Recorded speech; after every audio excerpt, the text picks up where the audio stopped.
Bonjour, je suis très heureuse de vous retrouver pour une nouvelle émission Allô Pasteur. Vous savez, le concept de cette émission, c'est de recevoir des pasteurs, parce que c'est Allô Pasteur au pluriel, et de pouvoir parler de la parole de Dieu, donner des explications, des enseignements éclairés par rapport à la parole de Dieu. Et j'ai la joie de recevoir aujourd'hui le pasteur Daniel Vindini. Bonjour pasteur. Bonjour Valérie, c'est une joie aussi de me retrouver à nouveau sur ce plateau pour quelques explications bibliques. Voilà, donc peut-être te présenter quelques mots. On te connaît donc en tant que pasteur, tu es près de Rouen, d'ailleurs nous sommes collaborateurs. Bien sûr. Et tu es connu également de plus en plus sur ton YouTube pour enseigner vraiment la parole de Dieu avec précision, clarté. Je peux dire que tu es vraiment un technicien de la parole de Dieu, on peut dire ça. Merci, en tout cas oui c'est vrai, c'est ce que les gens disent, que Dieu soit loué pour ça. Donc mon ministère est essentiellement un ministère de la parole et puis je cumule également une action très forte dans l'évangélisation. J'aime gagner les âmes et j'aime aller les chercher pour les sauver. Et donc mes axes d'enseignement sont particulièrement la vie chrétienne libérée, une vie chrétienne qui a compris le sens de ce qu'est la grâce et donc qui se dégage de toute culpabilité et de toute religiosité qui pourrait enfermer sa vie. Et donc inévitablement je prêche à propos du Saint-Esprit et de l'onction parce que ça va avec. C'est sûr que quelqu'un qui s'est construit une vie religieuse très stricte, avec des carcans, des obligations et autres, aura beaucoup de difficultés à vivre la vie de l'esprit. Il faudra d'abord qu'il se libère dans ses culpabilités pour ensuite comprendre que tout est grâce. Et que dans la grâce, c'est là où nous nous sanctifions le mieux. La grâce n'est pas quelque chose qui exclut la sanctification comme certains peuvent le penser. D'ailleurs, ceux qui sont assez sectaires disent non, la grâce pousse les gens à pécher. C'est complètement faux, c'est tout l'inverse. Mais simplement, lorsqu'on vit la grâce, on a un accès très facile avec le Saint-Esprit et à l'onction. Alors aujourd'hui tu es venu sur le plateau d'Allô Pasteur pour nous parler de quelque chose de très particulier. Je crois vraiment qu'on n'en parle pas souvent. Donc c'est la Sainte Seine ou l'Eucharistie. Il y a, je crois, une clé d'une grande bénédiction à travers ça, le fait de le pratiquer, puisque quand nous le faisons, c'est toujours selon l'obéissance à ce que Jésus nous a demandé. Donc en mémoire aussi de sa mort, de sa résurrection. Nous attendons aussi la venue, la deuxième venue de Jésus sur cette terre. La question c'est est-ce que nous devons prendre la Sainte Seine, l'Eucharistie uniquement dans un cadre église le dimanche, ou est-ce qu'il y a possibilité de le prendre chez nous, en famille, etc. Je crois que tu vas vraiment nous donner un éclairage sur la Sainte Seine ou l'Eucharistie. Alors, ça c'est vraiment un très bon sujet, un sujet qui me touche beaucoup, moi qui suis un évangéliste, qui aime gagner les âmes. Je veux encourager tous les nouveaux chrétiens à prendre ce réflexe. Ne vous privez pas de la Sainte Seine. Prenez-la le plus souvent possible. Alors, je vais d'abord donner des affirmations. Je me permets de le faire parce que ça fait quand même 42 ans que je fouille la Bible, que je la médite, que je la mange, que je la dévore, que j'écoute des prédications de partout et que j'ai une idée très très claire de ce qu'est la doctrine qui nous a été donnée par le Seigneur. Donc, première affirmation. Ensuite, je donnerai des textes et on pourra en débattre. Mais je crois que c'est important de tout de suite répondre. Première affirmation. La Sainte Seine n'est pas un acte spirituel qui se prend uniquement dans le cadre des locaux de l'Église. On peut tout à fait prendre la Sainte Seine chez soi, à l'extérieur, en dehors des murs de l'Église qui ont été consacrés. Deuxième chose, la célébration de la Sainte Seine ne peut se faire qu'avec des gens convertis. Si quelqu'un n'est pas converti et né de nouveau, il ne doit pas prendre part à la Sainte Seine, ce ne serait pas une bénédiction. Alors, quand tu dis converti, peut-être... Alors, quelqu'un qui a clairement confessé Jésus comme son sauveur, premier point. Deuxième point, quelqu'un qui ne refuse pas de prendre son baptême d'eau par immersion. C'est très important. Si quelqu'un confesse Jésus et refuse de se faire immerger, il y a un gros problème.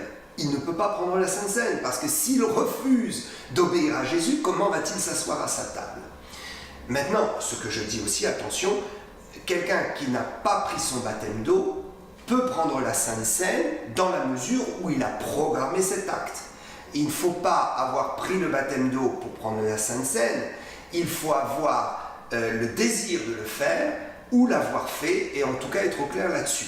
Donc on peut le prendre par anticipation. Oui, donc là tu parles bien du baptême par immersion, hein, pas par aspersion, non. Le baptême biblique. Je ne parle pas du baptême, du pédobaptême, du baptême lorsque nous étions enfants inconscients des réalités spirituelles et de l'œuvre de Jésus. Je ne parle pas non plus de l'aspersion qui peut être faite adulte, je parle d'une immersion effectivement totale. Donc ce point-là est très intéressant. Donc, premier point, le lieu. Deuxième point, il faut être né de nouveau, converti, et soit avoir pris son baptême d'eau, soit en passe de le prendre, hein, mais pas dans un an quand même. Hein, c'est-à-dire, bon, j'ai programmé, je vais le prendre dans un mois, service de Sainte Seine à l'église est organisé, voilà, on y va. Donc, autre point, il est très important de prendre la Sainte Seine aux deux éléments, le pain et le vin, et pas simplement le pain, donc l'hostie pour ceux qui sont catholiques. Il faut absolument prendre la coupe, ça c'est très très important, et c'est absolument biblique. Et puis, en ce qui concerne la Sainte Seine, ce n'est pas un acte uniquement pastoral, ce ne sont pas ceux qui sont dans le ministère uniquement qui consacrent le vin et le pain. Tout chrétien peut consacrer le vin et le pain, peut le présenter au Seigneur.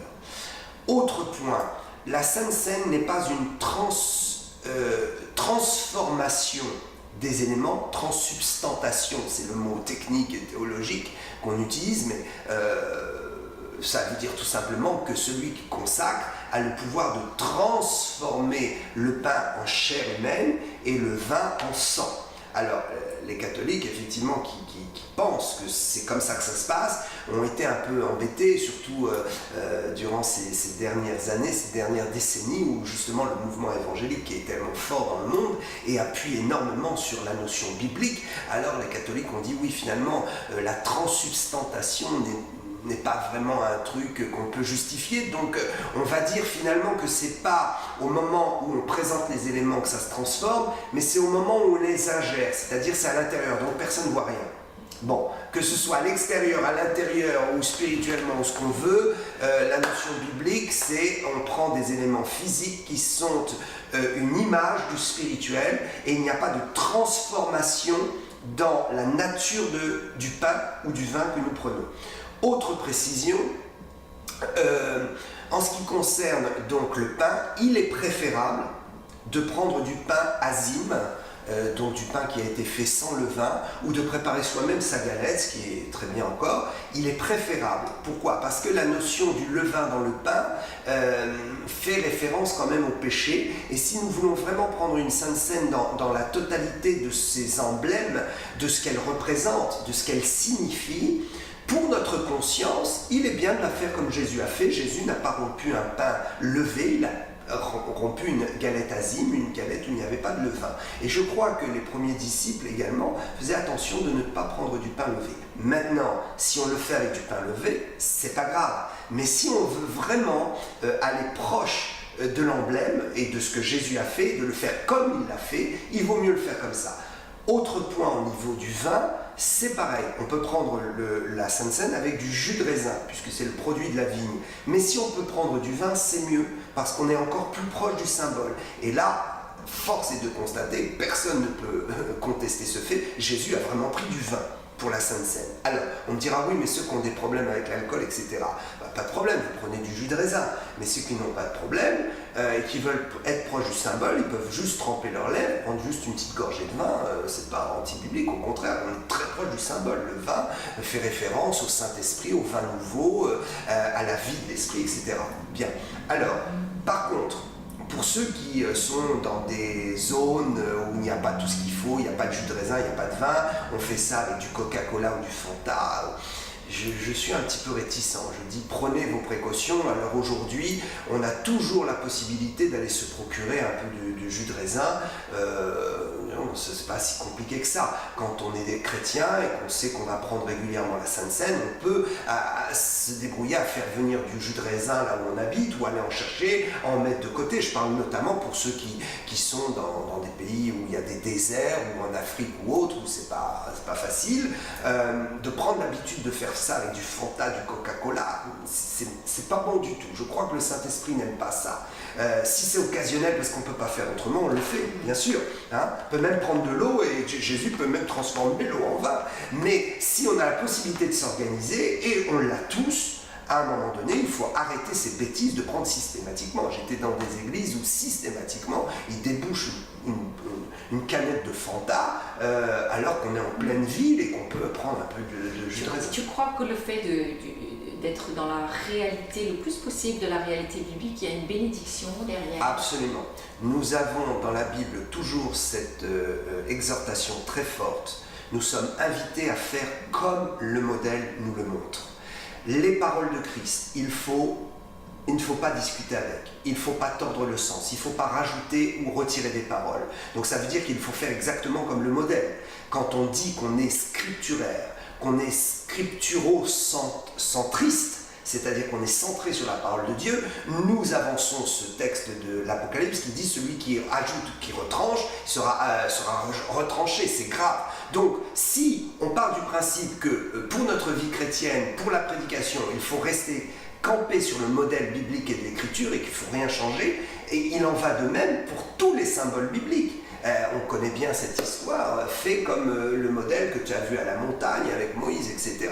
Donc faire selon le modèle nous rapproche d'une bénédiction spirituelle et surtout nous libère dans notre conscience et déclenche quelque chose dans notre subconscient et dans la foi. Parce que sinon, ça sert à quoi? Je veux dire qu'on ne fait plus de rituels aujourd'hui parce que le temple, c'est fini, nous sommes le temple de Dieu, nous sommes sous la nouvelle alliance, il n'y a plus de rituels. Mais le peu de choses que Dieu nous demande de faire, efforçons-nous de le faire selon le modèle qui nous est donné. Or, Jésus a dit, faites ceci en mémoire de moi, faites comme j'ai fait en fait. Voilà. Donc je n'accuse personne, mais je lance vraiment un avertissement pour l'avoir expérimenté. J'ai quand même quelques années d'expérience.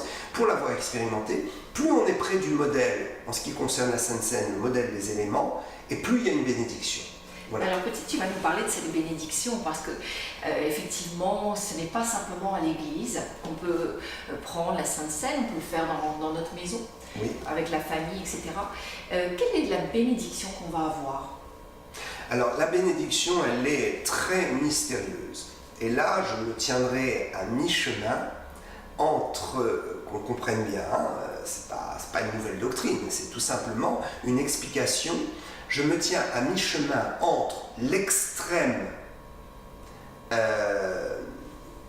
doctrine catholique et l'extrême doctrine des religieux sectaires évangéliques. Quand il est dit « prenez ceci est mon corps, ceci est mon sang », l'extrême catholique, c'est dire « ok, c'est vraiment le sang et le corps ». Il y a une transsubstantation, donc une transformation. J'ai expliqué.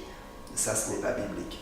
D'ailleurs, le texte dira plus loin qu'il faut comprendre ça en esprit. Hein. Bon, je ne vais pas m'étaler sur ce fait, mais il y a suffisamment de pensées bibliques et de versets bibliques qui nous montrent qu'on n'est pas des cannibales et qu'il n'y a pas de transformation. Bien.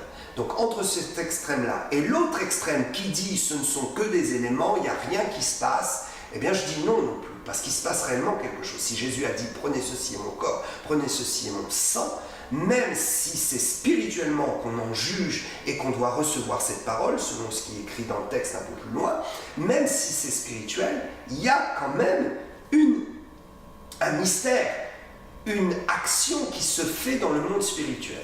Et ce que je crois, c'est que lorsque nous absorbons le pain, nous sommes connectés directement au corps ressuscité de Jésus. Pourquoi? Parce que la Bible dit que Jésus vit en nous, il vit dans nos cœurs. Aujourd'hui, Jésus est comment au ciel? Il n'est pas simplement esprit, il est aussi corps matériel, corps humain, ressuscité, transformé en corps spirituel. Mais dans ce corps spirituel, il y a quand même une notion d'élément humain qui nous échappe. La preuve, c'est que quand Jésus est ressuscité, il s'est présenté avec son corps physique. C'est-à-dire que c'était son corps, il pouvait le toucher. Même Thomas, il a mis les mains dans ses trous. Il sentait, il y avait de la matière, il y avait quelque chose. Je pense que c'était une substance qui était à la fois matérielle et spirituelle, qui nous échappe complètement. Donc, Jésus s'est présenté en corps, avec son corps ressuscité. Il est parti au ciel avec son corps ressuscité. Il y a un mystère. Et quand nous prenons le pain, nous sommes connectés non seulement à la vie de Jésus, le corps de Christ, donc c'est connecté à sa vie, mais connecté aussi à une réalité spirituelle qui nous échappe de sa résurrection. C'est-à-dire que nous prenons en nous une énergie, et le pain, comme nous le prenons par la foi, a le pouvoir de transporter en nous une onction qui va faire que la force de Jésus et le mystère de la puissance de la résurrection va intégrer nos cellules. Alors, c'est très mystérieux et très compliqué ce que j'explique, parce qu'on ne peut pas le saisir vraiment, on est limité par notre pensée humaine. Mais il y a quelque chose de spirituel derrière qui fait que la bénédiction est réelle. Nous, d'abord, nous sommes vraiment en présence de Jésus quand nous faisons la Sainte Seine. C'est une réelle communion avec lui. Alors, pourquoi avons-nous besoin d'une communion? Puisqu'il vit en nous. C'est bien parce que nous sommes connectés par ce repas à quelque chose de surnaturel qui nous échappe, mais qui a une vraie puissance dans notre corps physique. Donc c'est pareil, quand on absorbe le jus de raisin ou le produit de la vigne ou le vin, il se produit quelque chose dans notre énergie. Et j'ai remarqué, à chaque fois que je prends la Sainte Seine, mon énergie augmente. Donc j'invite vraiment les chrétiens à ne pas se priver de cette bénédiction, parce que, elle, selon le texte, on va pouvoir le lire, cet acte nous rappelle que Jésus est mort, ressuscité et qu'il revient. Cela montre dans le monde visible notre déclaration de foi, notre engagement chrétien. Cela nous entraîne dans une dimension spirituelle incroyable qu'on ne peut pas saisir, mais qui est réelle, dans une communion supplémentaire avec Jésus, parce que nous sommes en communion avec Jésus quand nous lisons la parole, nous sommes en communion avec Jésus lorsque nous prions avec nos mots, lorsque nous prions en langue, nous sommes en communion avec Jésus, lorsque nous sommes en méditation, il est là, il vit en nous, mais il y a une autre voie de possibilité pour amplifier la communion, et pour sceller cette communion, c'est la Sainte Seine. Voilà, c'est très fort ce que tu nous dis aujourd'hui. Donc je crois effectivement, ne vous privez pas de prendre la Sainte Seine, que ce soit à l'église, ça peut être tous les dimanches finalement. Bien sûr. Il y a certains pasteurs qui le font tous les dimanches, d'autres qui le font un peu moins souvent, peut-être pour qu'il n'y ait pas une habitude, mais que ça reste quelque chose où on réalise vraiment ce qu'on est en train de faire, toute la portée, toute la signification qui est extrêmement forte, parce que je rappelle ce que tu as dit, on est connecté de façon plus forte à ce moment-là, Jésus ressuscité. À très bientôt pour une autre émission. Peut-être tu voulais... Je voudrais dire juste un petit mot de la fin. C'est important, si on peut lire un verset, si je peux me permettre. Je voudrais dire qu'effectivement, la Sainte Seine fait partie de la vie chrétienne. Et un des éléments que je voulais aussi ajouter et préciser, c'est que lorsqu'on fait la Sainte Seine, il est important de rompre le pain.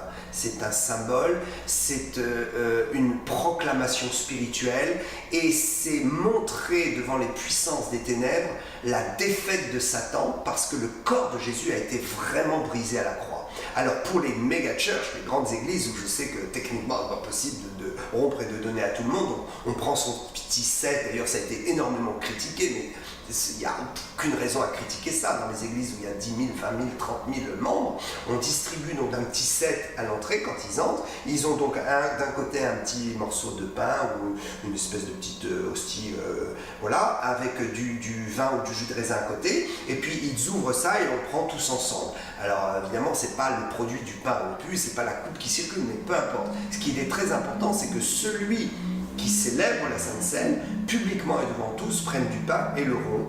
Et surtout, moi j'aime pas quand on rend grâce après, puisque la Bible dit qu'il rendit grâce et il rompit le pain. Ça veut dire quoi? Ça veut dire qu'avant de mourir à la croix, il a rendu grâce à Dieu. Donc il ne va pas rendre grâce une fois qu'il est mort. Donc ça, ce sont des petites choses qui finalement ne sont pas compliquées si on prend le réflexe, mais qui sont très importantes dans le monde spirituel.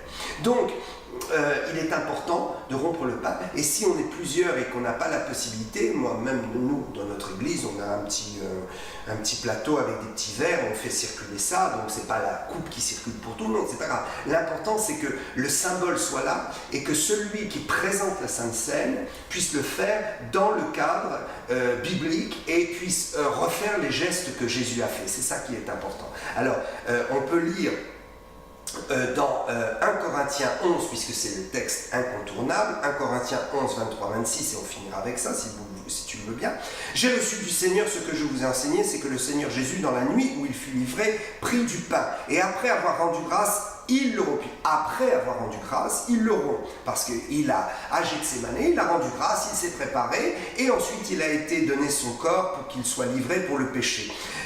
Dans la nuit où il fut livré, prit du pain, et après avoir rendu grâce, il le rompit et dit « Ceci est mon corps ».